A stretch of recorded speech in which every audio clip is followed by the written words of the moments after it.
welcome to another Biotalk. Today we are going to hear about Sergio Sousa and I think about his work during his PhD. Yeah, okay. Part of. Part of. And so he's from the group of nutrition and health. And let's hear from him and welcome all for you for coming. Thank you. Yeah. So, good afternoon. First, thank you all for attending this Biotalk. The work I'll be presenting is entitled Eicosapentaenoic acid from nanochlorosis oculata grown under modulated stress, which, as Raquel mentioned, was developed during my PhD project. So I'll start with a brief introduction, after which I'll present the works concerning first stress modulation and then extraction methods, and I'll finish by presenting some of our suggestions for future work. So, as we all know, microalgae are eukaryotic microorganisms that have the potential to be a source of a multitude of compounds, such as carbohydrates, pigments, and lipids, among which are fatty acids, and particularly polyunsaturated fatty acids. These comprise, among others, omega-3 fatty acids.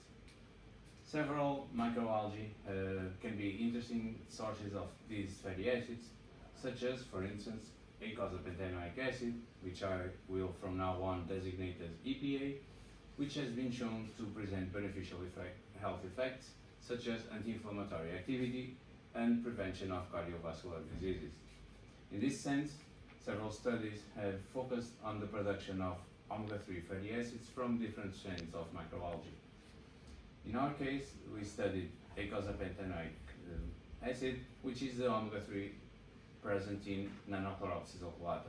This microalga is characterized by being non-motile, presenting a spherical morphology with diameters comprised between 2 and 4 micrometers, and by being a major EPA producer. So, when our goal is to increase EPA production, we can adopt several strategies, one of which is to increase its content on the microalga biomass. This can be achieved using stress factors that can be applied to the microalga or macroalgae while they're growing, and it can be, for instance, nutrient depletion, or high or low temperatures, or light intensity, or different degrees of salinity, among others. In our work, we chose to study temperature and light intensity as stress factors to the microalga. On the other hand, to try to increase EPA production, we can also try to increase its extraction efficiency of the process. Conventionally, lipids are extracted using solvent mixtures with organic solvents, which are detrimental to the health and the environment. In this sense, researchers have tried to use solvents that are less detrimental, which are designated as greener or green, depending on the degree that they are less detrimental. However, these solvents usually have lower extraction yields. So what researchers have done is to apply different technologies to the extraction process to try to compensate those reduced yields that those solvents have. These technologies can be, for instance, applying microwaves, super or subcritical fluids, or hydrostatic pressure. Concerning the greener solvents, there is also a multitude that can be applied that have been studied, such as, for instance, ethanol or cyclopentyl methyl ether. In our work, we studied as technologies hydrostatic pressure and moderate electric fields, and as greener solvents, we studied ethanol and diethyl ether. So, our main goal was to contribute to marine research with novel studies that would enable to obtain EPA extracted from the nanochlorosis oculata microalga, which had previously been grown under controlled stress conditions to be utilized in the food and nutraceutical industries. For that, we established specific objectives, which were to increase the production of EPA in the microalga culture as a cellular response to exposure at different controlled stress factors, and to develop a greener extraction methodology tailored to extract EPA-rich fractions from those same microalgal cells. So, concerning the stress modulation, I apologize. What we did was to use two independent environmental factors that I already mentioned, were temperature or light intensity, to induce a modulated stress in the microalga during its growth in order to increase the amount of EPA in the microalgal cells without significantly hindering the microalgal productivity. In this sense, we utilized sinusoidal approach in which the environmental factor was alternated in multi-day cycles between optimal and stress. In our case, we chose a stress value below what was the optimum value. For instance, in terms of temperature, the optimum value for its growth was 25 degrees, and we used the stress factors 10 degrees or 5 degrees. So what results showed was that when applying these stresses, particularly when the first and the second stress cycles were performed at 10 degrees centigrade, what we can see is that we had an increase in the overall biomass when compared with the biomass attained at the same time point in the control culture. Concerning EPA, what we can see is that both stress cycles, at the end of each stress cycle, we did in fact increase the amount of EPA that we had in the culture, particularly at the end of the second stress cycle, which can be seen here. And we can see that when we extended the second stress cycle for an additional day, we were able to further increase the amount of EPA that we had per volume of culture. So this was the condition that yielded the highest EPA content. So when comparing the EPA contents of the culture grown in the conditions that yielded the highest in comparison with the EPA contents of the control culture, what you can see was that we were able to increase cellular EPA content by 122%, the amount of EPA by ash-free dry weight by 227, and the overall, and this is the most important parameter, which is the amount of EPA per volume of culture, we were able to increase at around 160%. Concerning light intensity, we used a similar approach with the sinusoidal variation and also with the stress values being lower than what was the optimum values. And what we can see in this case was that we were able to achieve, in the conditions that yielded the best results, was an increase of 134%, 67.5 and 126, I don't know it by heart, of the amount of EPA that we had in the culture per volume. So we can conclude that the modulated stress, this sinusoidal variation throughout growth, did in fact increase EPA content. That temperature was the stress factor or the environmental stressor that yielded the highest impact, increasing EPA amounts per volume in around 160%. And it's very important to highlight that this increased EPA content was not only resultant from the increase of the number of cells, but also to the individual cell content. So each cell also had more EPA than the cells that were not stressed. And it's also very important to highlight that this increased EPA content was obtained in a shorter time period, which in terms of in the industry will translate into an important economical gain. Concerning extraction, our goal was to explore the potential of hydrostatic pressure or moderate electric fields to enhance the lower lipid extraction yields obtained when using greener solvents. So in our case, the first solvent mixture that we tested, that we designated as SM1, was a mixture comprising hexane and isopropanol.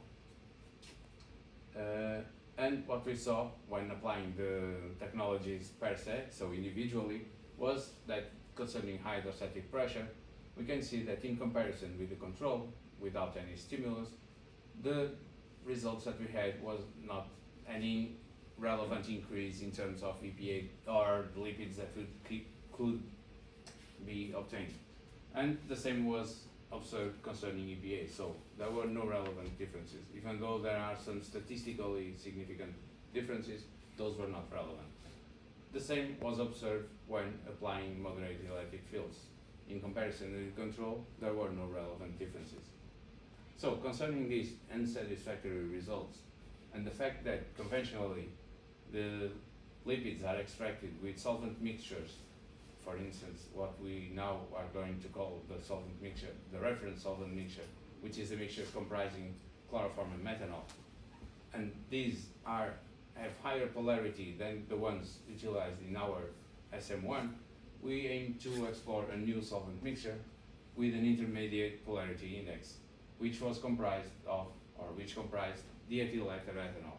So what we saw was that concerning the amount of lipids that we were able to extract, even though there was a slight increase in the amount of lipids in comparison with SM1, we can see that SMREF was still the one that yielded the highest amount of lipids.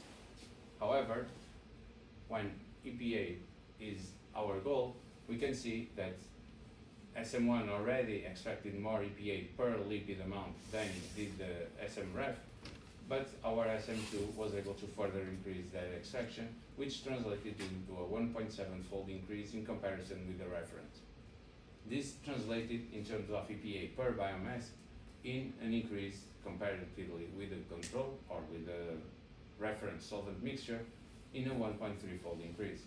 So we concluded that when we are looking to extract EPA and not just lipids, SM2 was in fact a better solvent mixture. So what we did was again test the technologies now using this solvent mixture.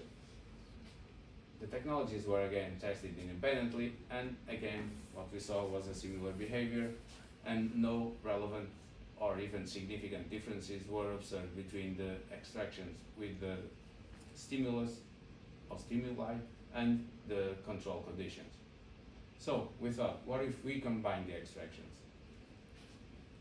In the combination assays, what we did was we used the independent extractions or individual extractions as controls and compared it with the combined extractions. You can see that there is here an additional control, which is sodium chloride solution. And why do we have this sodium chloride solution? Okay, to be able to apply the electric fields on moderate electric fields, the cells need to be suspended in a sodium chloride solution, because to have that electrical field, the solution needs to be conductive. So the cells had to be exposed to that condition.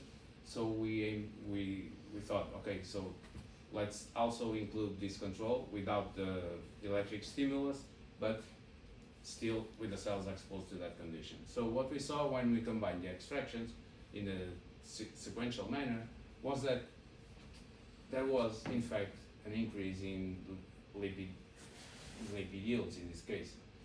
And we saw that the condition that yielded the highest lipid amounts was hydrostatic pressure followed by the application of moderate electric fields, which translated into an increase of 80% of the amount of lipids that we were able to extract if we use just the technologies independently.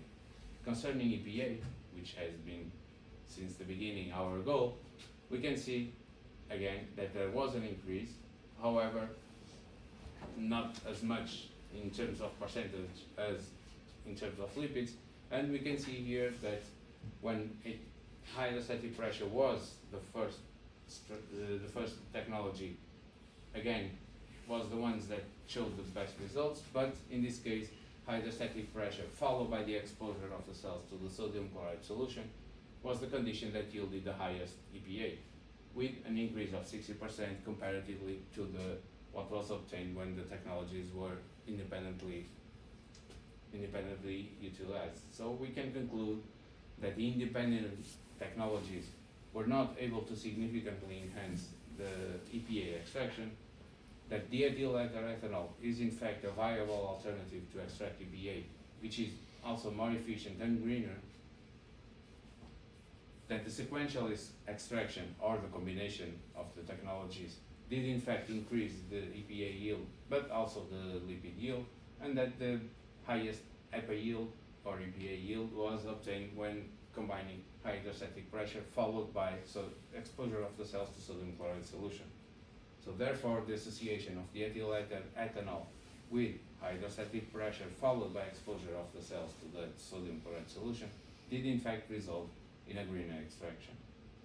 So overall, we can conclude that we showed that the modulated stress can be a tool or can be a rationale that can be used to increase the production, in this case of EPA, from nanochlorobenzilachlorata, and we develop new strategies for efficient EPA extraction. Concerning what we can do in the future regarding both parts of the job, or of the work, sorry, concerning modulated stress, we can use mass spectrometry, for instance, to analyze the lipid classes and try to clarify if any alterations may have occurred in terms of phospholipids as resultant to the exposure to the stress conditions. We can use transmission electron microscopy to visualize the cell membrane and see if the stress conditions had any effect in terms of morphology. And we can also try to apply this rationale, this sinusoidal variation, to different types of microalgae, either to try to enhance polyunsaturated fatty acids, but it can also result in the increase of other, like for instance, pigments or carbohydrates. Concerning the extraction methods, we can test the scale up to a pilot scale or even to an industrial scale, in which case we would need to perform a cost-benefit analysis for both the application of the technologies to an industrial scale as well as to the application of the solvents, in which case we should compare it with the solvents that are right now being traditionally or conventionally utilized to extract both lipids and EPA. And we can also assess or try to assess the sustainability, for instance, in what concerns the possibility of reutilizing the solvent mixture. So after extracting the lipids and the EPA, if we do purify them, can we use the solvents to again close the cycle and use them again to extract again? So lastly, I'd like to thank all that participated in the different works, as well as to the research groups of Professors Cristina Matos, António Vicente, Jorge Saraiva, and Manuel Coimbra, and to all of you, thank you for coming, for your presence, and for your attention.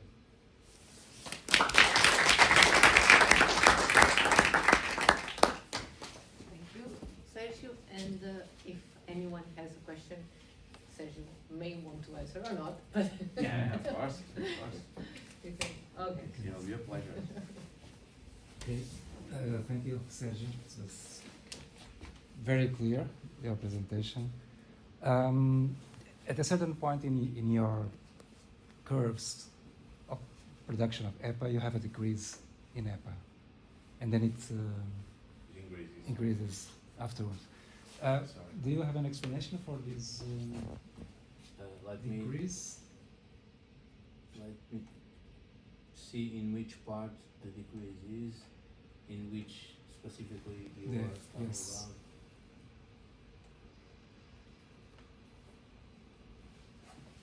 Okay, let me see which ones you are talking about. More or less in the middle? Okay, you're talking about Yeah. here, for instance. Yes. Yeah, the decrease, because it's related. Well, it's not. Let's say it's not a decrease in the overall amount of EPA. It's because you have represented the amount of EPA per ash-free dye volume. So it may not have as much as, depending on the amount of cells that you have or the weight of the cell. So even though here it's the growth after here it's the growth after the stress, or it's when it returned to its normal condition.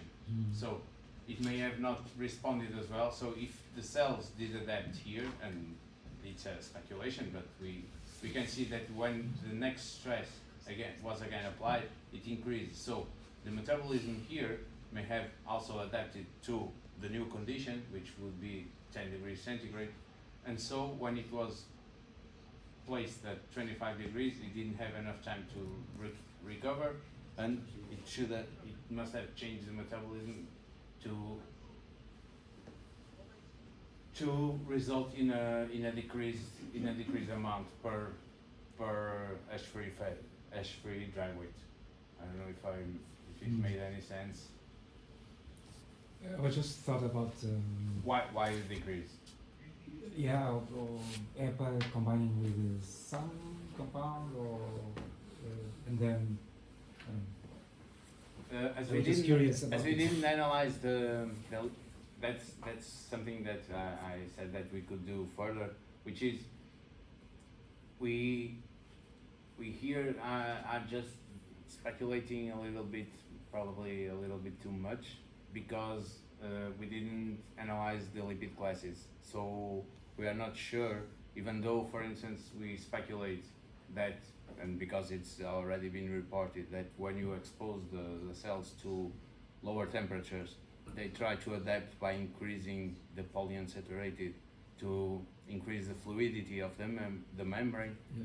We cannot say that that's what happened, because we just know that we have increased EPA, and we don't know if it's the phospholipids or if it's the free fatty acids. Mm-hmm. So I think that, as I said, exploring the lipid classes will probably give us a better picture of what's really happening.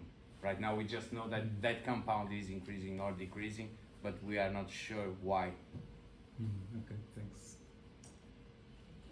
Okay. Yeah, I was thinking about the lipid classes as well, but obviously you're going to do it later and then you'll have results of it. But in this case, you're expecting the EPA to be more on the phospholipids rather than on the triglycerides or glycolipids? Yes, because this specific strain doesn't store in 3-acylglycerols, and our goal, and we can see that because we didn't, or we can speculate that because we didn't stop or we didn't hinder that much the multiplication of the cells, so the cell growth. So we think that we didn't induce, for instance, what happens when the stress is too much, which is for the cells to stop multiplying and trying to store the lipids in order to be able to, when the conditions are again ideal, to again multiply. So what we think is that they just try to adapt, and that it's not storage lipids, so it should be an increase in saturation of the membrane lipids. Well, yes, because if you have a method that is of a less, if you have an extraction method of less polarity, basically you are extracting still the phospholipids, but the glycerides are you have a reduced efficiency of extraction of glycerides. That's why you have more EPA in the greener alternative, right? Or Wait, now we're talking about the extraction. well, yes. What I was thinking is, because when you do the other extraction and you have less lipid but more EPA, that's because you're preferentially extracting the phospholipids rather than the neutral lipids. I cannot say that because I didn't do the lipid classes. Because when you're doing it, when you're extracting lipids, I know there are lipids, but I don't know if they are fatty acids. Well, of course, yes. It can be pigments, for instance. For that, I would have to further characterize what that lipid fraction is, because there are other compounds other than fatty acids. So I cannot say that it's one type of fatty acid. I know that the EPA is the EPA because I do the identification in gas chromatography. But when I extract more lipids, that's one of the problems that we have. It's a problem because we didn't do that characterization, and I cannot even say that all of that is fatty acids. So all the lipids, the total lipids you are reporting, it's gravimetrically, Yeah, not the sum of the fatty acids. No, it's not the sum of the fatty acids, it's gravimetrical. Because if so, I couldn't call it lipids, I would have to call them total fatty acids. Yeah. Yeah, even though a lot of times people report it as, and that's one of a big problem. It's the way that different groups report the same thing, and if it's differently reported, then sometimes it's a big problem to try to understand, because things seem different, and if you go and do the calculations with the dry weights or whatever they are using to do the conversion, because when you just talk about percentages of fatty acids, that's Yeah. Yeah, face that issue. Well, but if you're doing MSMS, I suppose. We didn't. But you're going to. Yeah, that's what I was saying. And then doing the extraction process with the separation also of the different lipid classes. Yeah, then you'll know. I hope so. For sure, yeah. Thank you. All right, welcome. Okay, thank you for the questions. Anyone else? Okay, so just for curiosity, how did you choose this step-based temperature history in your stress motivation? How did I choose the temperatures? Why? Yeah, why these temperatures and these steps? Okay, these steps, that's what was, at least at the time that we started it, and I still think it still is a little innovative, just because of that sinusoidal variation.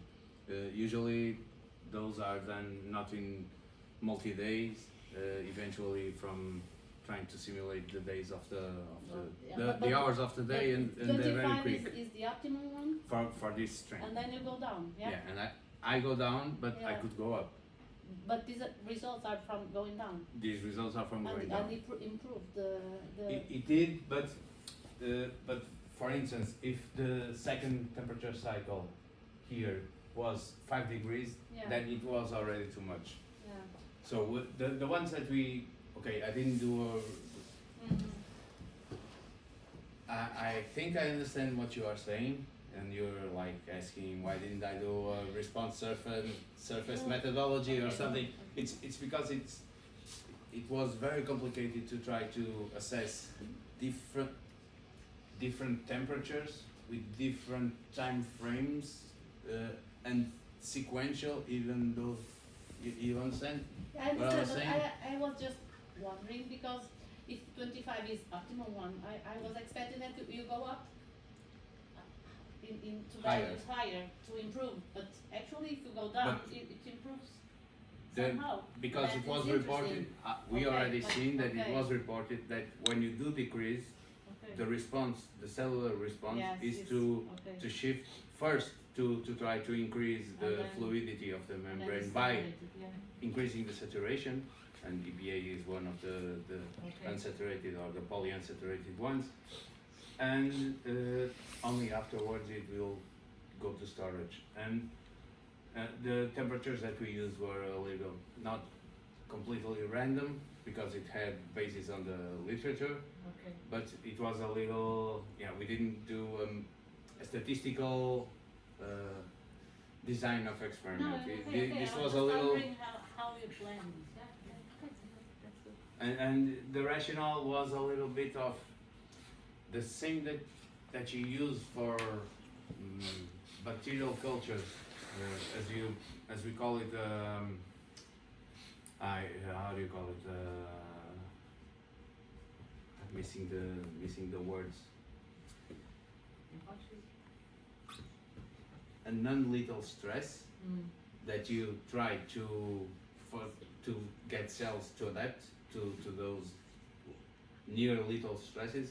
That's what we are trying to do here, Okay. to try to adapt the cells to those lower temperatures. Okay. But for instance, in the 5 degrees, we saw that was Too already much. too much. Yeah, and they were not No. sublethal stresses. That's what Okay. I was aiming for.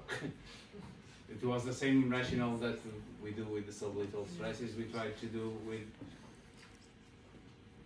the lethality here would be to stop the multiplication of the cells, because that's usually the way that the industry does it is, okay, I use optimum conditions in the beginning of the growth.